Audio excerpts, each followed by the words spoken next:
You're watching Rap House TV. It's hard. Well, do you have any more questions about me? About your teacher and how you're doing in school. Great. Well, I was just focusing on my math and my social studies. Because I have a social studies test.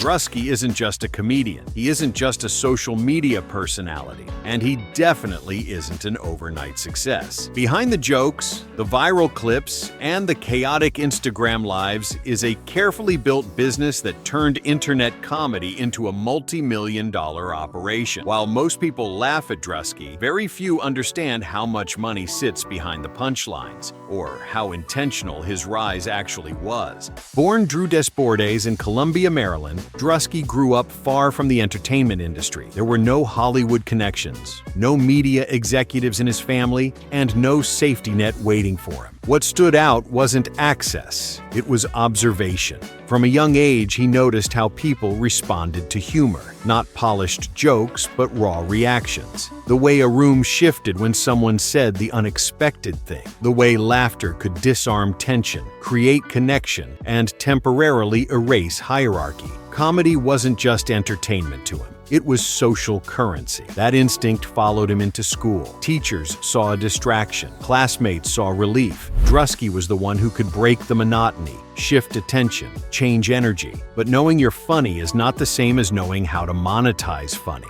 For a long time, that gap felt impossible to bridge. After graduating high school early, Druski enrolled in college with plans that had nothing to do with comedy, sports analytics, broadcasting, a respectable career path, something safe, something logical. But logic didn't hold up once reality set in. College became a grind without a payoff. Classes felt disconnected from purpose. Depression crept in quietly, not as a dramatic collapse, but as a slow erosion of motivation. During this period, something important happened. Druski started watching YouTube obsessively, not just for entertainment, but for instruction. He studied creators who had built audiences without permission. He paid attention to consistency, tone, format. He noticed that the people winning online weren't always the most talented. They were the most persistent. They showed up every day, even when no one was watching. Using nothing more than his phone and Instagram, Druski began posting short, character-driven skits under the name Druski Too Funny. He wasn't chasing polish or production value. He leaned into exaggeration, awkwardness, and characters that felt painfully familiar. The frat guy, the arrogant executive, the fake industry gatekeeper. What started as jokes quickly turned into formats, and formats are what scale. When the pandemic shut the world down, Druski's momentum exploded. While traditional entertainment stalled, social media became the main stage, and Druski mastered it in real time. His Instagram lives didn't just go viral, they became events. Viewers didn't tune in for a clip, they stayed for entire sessions. That consistency laid the foundation for what would become Coulda Been Records, a satirical record label that doubled as episodic programming and an engagement machine. By the time celebrities like Drake, Jack Harlow, and J. Cole entered his orbit, Druski wasn't asking for validation. He was already building leverage. Music video appearances, tour openings, and brand collaborations followed, but none of them were accidents. Each opportunity stacked on top of an audience he already owned. By 2025, that audience translated into real money. Druski reportedly earned between $10 and $14 million in a single year, placing him among the highest-paid creators in the world. His income came from touring, brand partnerships, live events, platform revenue, merchandise, and equity deals, not from a network contract or a record label. This isn't a story about being funny on the internet. This is the story of how Druski turned attention into ownership, comedy into infrastructure, and jokes into a business that rivals traditional television. And once you see how he did it, you start to understand why streaming didn't just replace TV. It replaced the entire system.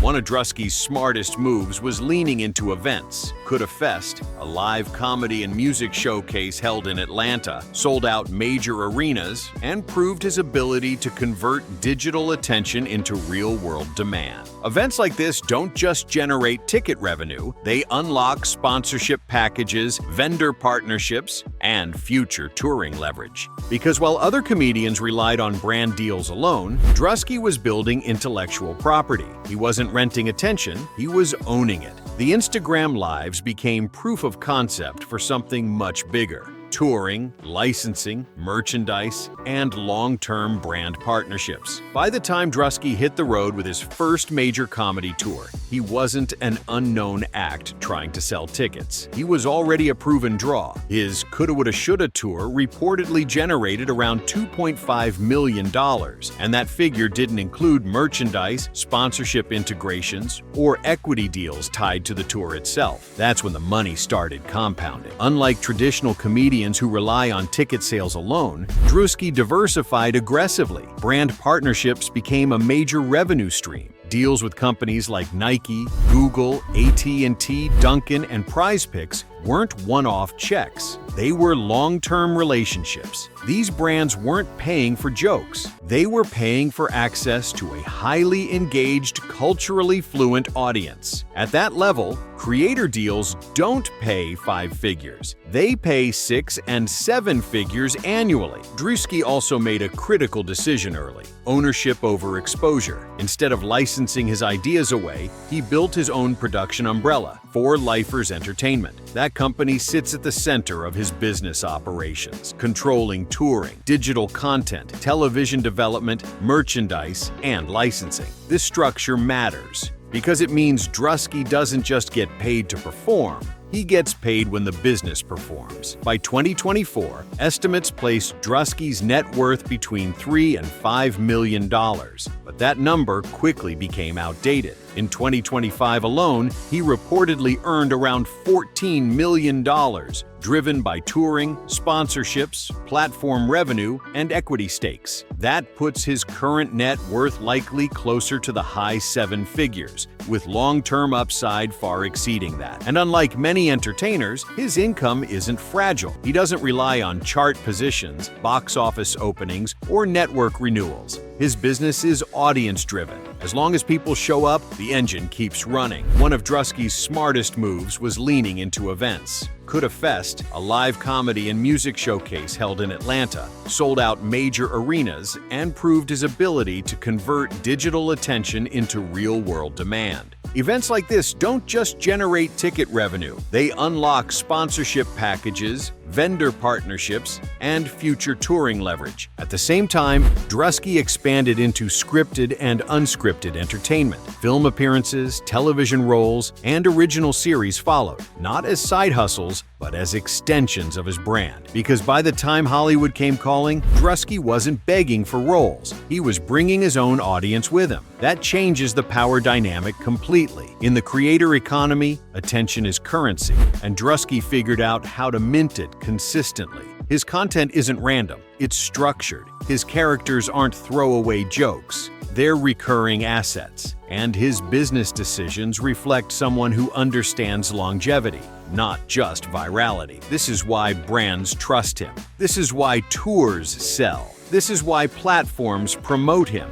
Druski doesn't just perform, he produces outcomes. The larger takeaway isn't that comedy makes money, it's that formats make money. Druski didn't wait for the industry to validate him. He built his own stage, filled it himself, and then charged admission. That's the shift happening right now. Streaming has replaced television not because it's cheaper, but because it's more direct. No middlemen, no gatekeepers, just creators who know how to hold attention and monetize it intelligently. Druski represents a new class of entertainer, one who thinks like an entrepreneur first and a performer second. And in an era where attention moves faster than contracts, that mindset is worth millions. The joke was never the business. The business was the joke, and everyone else just didn't see it coming.